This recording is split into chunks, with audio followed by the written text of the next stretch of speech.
तो हम ये संवैधानिक वार्निंग दे रहे हैं, वैधानिक वार्निंग दे रहे हैं सभी पुलिस के अधिकारियों को, सभी सरकारी अधिकारियों को, कितना भी प्रेशर पॉलिटिकल आपके आकाओं की तरफ से हो, आप वो काम करोगे जो कानून आपसे कहता है करने के लिए। इन लोगों में आरएसएस द्वारा ट्रेंड मणिपुर में भी, यहाँ गुजरात में भी, यहाँ यूपी में भी, यहाँ हरियाणा में भी, और जहाँ जहाँ इस प्रकार की घटनाएं होती हैं, बिहार शरीफ में भी आपने देखा, तो इनके ट्रेंड आरएसएस के जो आतंकवादी काडर्स होते हैं, जिनको ये ट्रेन करते हैं, जिस आतंकवादी एक संगठन की सरगना जो थी साध्वी प्रज्ञा सिंह ठाकुर, वो वैसी ही संस्थान जो आरएसएस द्वारा ट्रेंड है, वो लोग ऐसी जगहों पे जाते हैं, ऐसे जलूसों में जाते हैं, अपने काडर्स भेजते हैं और वो शरारत करते हैं, वो लोग आग लगाते हैं, वो लोग हमले करते हैं। पूरा कोई भी समुदाय कोई ऐसी गलती नहीं करता है। वो आप सब लोग जो कि देश का चौथा स्तंभ हो, असली प्रेस, वो क्रिमिनल मीडिया नहीं जो नोएडा के बड़े बड़े टेलीविज़न चैनल्स जिनको अपने आप को मेन स्ट्रीम मीडिया कहते हैं, जिन्हें हम क्रिमिनल मीडिया कहते हैं। हमारे देश में बहुत सारी जेलें हैं जिनमें इन लोगों को, आरएसएस और बीजेपी के लोगों को पहुंचाना इस देश के हर एक सच्चे और अच्छे नागरिक का कर्तव्य है।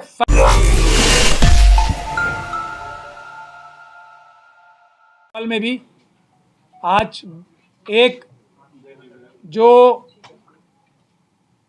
आशा की किरण नज़र आ रही है और वो बहुत बड़ा चेंज जो हम देख पा रहे हैं, वो आप सब लोग जो कि देश का चौथा स्तंभ हो, असली प्रेस, वो क्रिमिनल मीडिया नहीं जो नोएडा के बड़े बड़े टेलीविज़न चैनल्स जिनको अपने आप को मेन स्ट्रीम मीडिया कहते हैं, जिन्हें हम क्रिमिनल मीडिया कहते हैं, उन सब से ज़्यादा, उन सब की व्यूअरशिप से ज़्यादा आज जितने आप लोग यहाँ बड़ी संख्या में आए हो इस विषय पर, ये इस बात का साफ सबूत है कि अब हम लोगों की, अम्बेडकरवादियों की आवाज़ जो है, पूरा देश आप लोगों के माध्यम से इस क्रिमिनल मीडिया से कई गुना ज़्यादा सुनने वाला है आने वाले टाइम में। आज आप लोगों की इतनी बड़ी संख्या में उपस्थिति इस बात को दिखाती है और इससे हम बाकी सभी भी अम्बेडकरवादियों से ये गुजारिश करते हैं कि आए सामने और असली जो सोशल मीडिया है,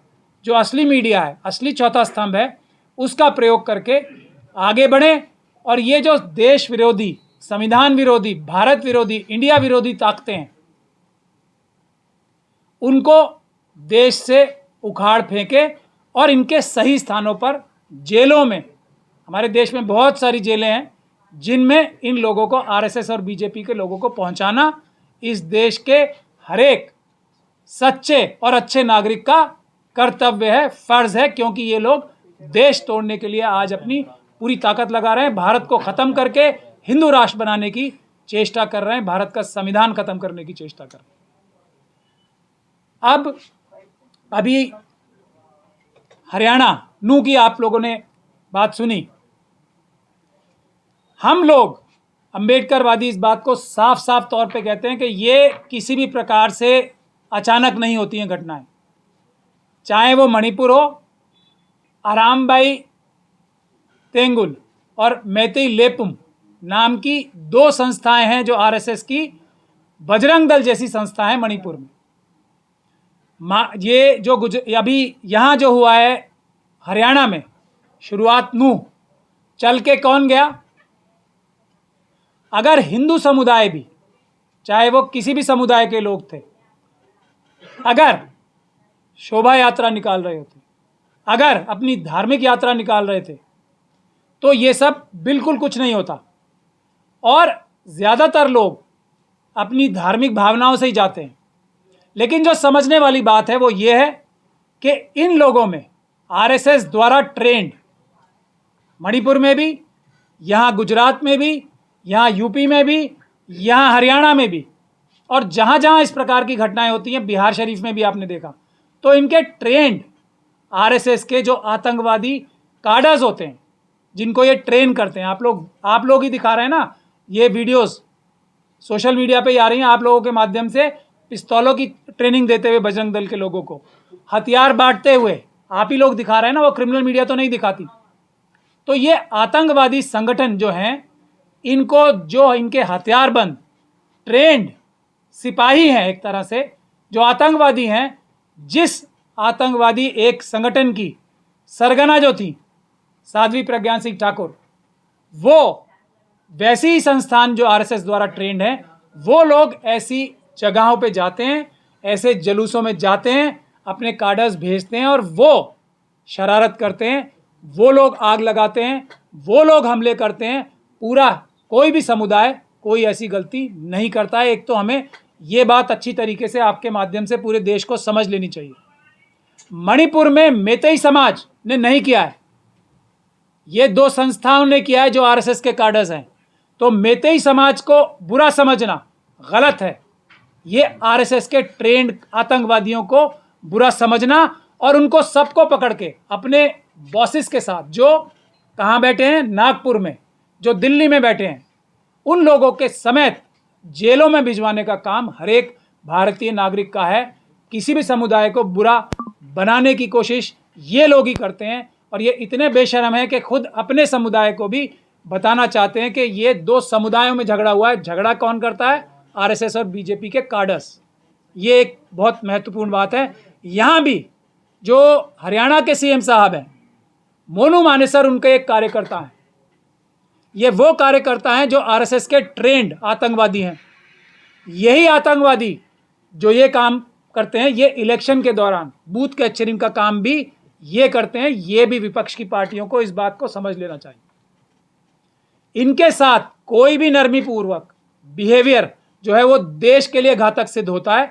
तो राजस्थान सरकार ने मोनू मानेसर, जो कि बीजेपी और आरएसएस का एक काडर है, आतंकवादी काडर है, उसको अरेस्ट ना करके, उसके ऊपर आतंकवाद का मुकदमा न दर्ज करके, ये गलती राजस्थान सरकार की है जो पूरे देश को भुगतनी पड़ सकती है। तो राजस्थान सरकार को इस बात को चेत जाना चाहिए और मोनू मानेसर को आतंकवाद की घटनाएं करने के लिए अरेस्ट करना चाहिए। ये बहुत महत्वपूर्ण बात है, क्योंकि यही मोनू मानेसर और इस जैसे दूसरे कार्डर्स आरएसएस के कल राजस्थान में बूथ कैप्चरिंग करेंगे, तब इलेक्शन के टाइम ये कुछ नहीं कर पाएंगे, कांग्रेस की जो सरकार है वहाँ। तो हम लोग, जैसे दिल्ली दंगों का भी भानु भाई ने उदाहरण दिया, हम लोग क्या करते हैं? सरकारी अधिकारी, पुलिस के अधिकारी जो संविधान की शपथ लेके काम करने के लिए बाध्य हैं, क्योंकि उन्होंने संविधान की शपथ ली है, वो जब कानून तोड़ते हैं, जैसे अभी मोनू मानेसर को, और ऐसी वीडियोस भी आप लोगों के माध्यम से सामने आ रही हैं जहां पुलिस के साथ खड़े होके ये आतंकवादी गोलियां चला रहे हैं। पुलिस भी वहां मौजूद है और ये आतंकवादी गोलियां पुलिस के साथ खड़े होकर चलवा रहे हैं। तो ऐसे पुलिस के अधिकारियों को जेल भिजवाने का काम हम दिल्ली दंगों में भी कर रहे हैं और दूसरी जगह भी करेंगे, क्योंकि ये लोग ज़्यादा जिम्मेदार हैं आरएसएस और बीजेपी के आतंकवादी कार्डर्स से भी ज़्यादा, क्योंकि इनकी जिम्मेदारी है कि इन कार्डर्स को अरेस्ट करें। भले ही कितना भी प्रेशर हो अमित शाह जी की तरफ से, भले ही खट्टर साहब की तरफ से कितना भी प्रेशर हो, भले ही चीफ मिनिस्टर मणिपुर का कितना भी प्रेशर हो, पुलिस को काम संविधान के दायरे में करना है। सरकारी अफसरों को काम सरकार संविधान के दायरे में रह के संविधान की जिम्मेदारी के तहत करना है। यही काम हम लोग मणिपुर से भी जाएंगे, वहाँ से भी हमारे पास आ रही है रिक्वेस्ट, जो हम जाएंगे वहाँ भी, और नूह भी जाएंगे, वहाँ से भी हमारे पास लोग आ रहे हैं। लेकिन हम जाएंगे तो हम ये संवैधानिक वार्निंग दे रहे हैं, वैधानिक वार्निंग दे रहे हैं सभी पुलिस के अधिकारियों को, सभी सरकारी अधिकारियों को। कितना भी प्रेशर पॉलिटिकल आपके आकाओं की तरफ से हो, आप वो काम करोगे जो कानून आपसे कहता है करने के लिए, उसके बाहर जाके काम करोगे तो आप भी अपराधी हो जाओगे। ये सोच समझ के आप जो भी कार्य कर रहे हो करो, वरना कानून आपको पड़ेगा, संविधान पकड़ेगा। संविधान और कानून के हाथ बहुत लंबे होते हैं। तो हम नूह की जनता से और मणिपुर की जनता से और देश के गुड़गांव की जनता से ये कह रहे हैं कि हम लोग आएंगे और हम ऐसे सभी शक्तियों को जो देश तोड़ना चाहती हैं, देश का माहौल ख़त्म करना चाह रही हैं, ख़राब करना चाह रही हैं, और गुड़गांव में देखिए क्या शरारत कर रहे हैं, दिल्ली में क्या शरारत कर रहे हैं। इतना बड़ा इन्वेस्टमेंट, फॉरेन इन्वेस्टमेंट गुड़गांव में आया हुआ है, उसको सब खराब करने की चेष्टा जो है ये आतंकवादी संगठन कर रहे हैं गुड़गांव में, जो इन्होंने आतंकवाद की घटनाएं शुरू की हैं नूह के बाद। तो ये लोग देश के दुश्मन हैं, ये लोग संविधान के दुश्मन हैं, और ये लोग इस देश के सच्चे और अच्छे नागरिकों के सबके दुश्मन हैं। ये बात हमें समझ लेनी चाहिए और इसके लिए हम सबको मिलके काम करना है। ख़ास तौर पे हम लोगों को इन पॉलिटिकल पार्टीज़ जो हैं, जो नॉन बीजेपी की पॉलिटिकल पार्टीज़ हैं, उनसे भी ज़्यादा हमें अम्बेडकरवादियों की जिम्मेदारी है, क्योंकि लोग पॉलिटिकल पार्टीज से भी ज़्यादा आज किसी पर भरोसा करते हैं तो अम्बेडकरवादियों पे करते हैं। और जो सोशल लोग एक्टिव हैं, जो सिविल सोसाइटी के लोग हैं, जेन्युइन, वो फ्रॉड वाले नहीं, जेन्युइन जो लोग हैं उन पे भरोसा करते हैं, जो जान हथेली पे लग के सच को सच और झूठ को झूठ बोलने की ताकत रखते हैं।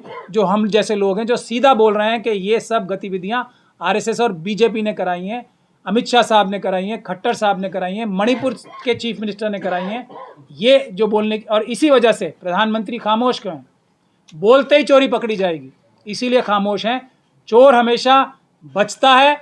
और आप जैसे लोग अब हैं, कोई अब जब प्रेस कॉन्फ्रेंस कभी मोदी जी ने कर ली तो ऐसा तो नहीं होगा ना कि आप में से कुछ लोग भी वहाँ ना हो। आपसे डर के मोदी जी प्रेस कॉन्फ्रेंस नहीं कर रहे हैं, वरना जो ये इनकी क्रिमिनल मीडिया है उनके साथ तो ये कभी भी प्रेस कॉन्फ्रेंस कर सकते हैं। तो आप लोगों को भी बहुत बहुत मुबारकबाद है। आप लोगों की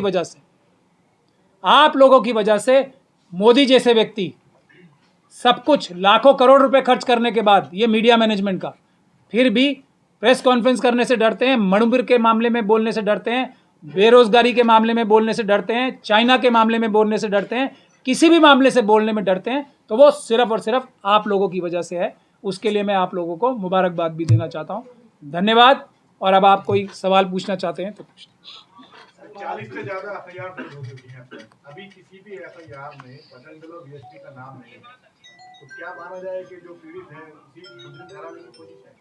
यही फार्मूला गुजरात का फार्मूला है, यही फार्मूला दिल्ली जो हमले हुए थे, आतंकवादी हमले जो दिल्ली में, ईस्ट दिल्ली में हुए, नॉर्थ ईस्ट दिल्ली में हुए थे, यही फार्मूला है। यही फार्मूला मणिपुर का है, यही फार्मूला हर जगह का है, यही फार्मूला उत्तराखंड का है। कोई ये फार्मूला भी अलग नहीं कर रहे हैं, सीधा सीधा है। ये आतंकवादी संगठन आरएसएस के संबंधित लोग हैं और इनके साथ सरकार में बैठे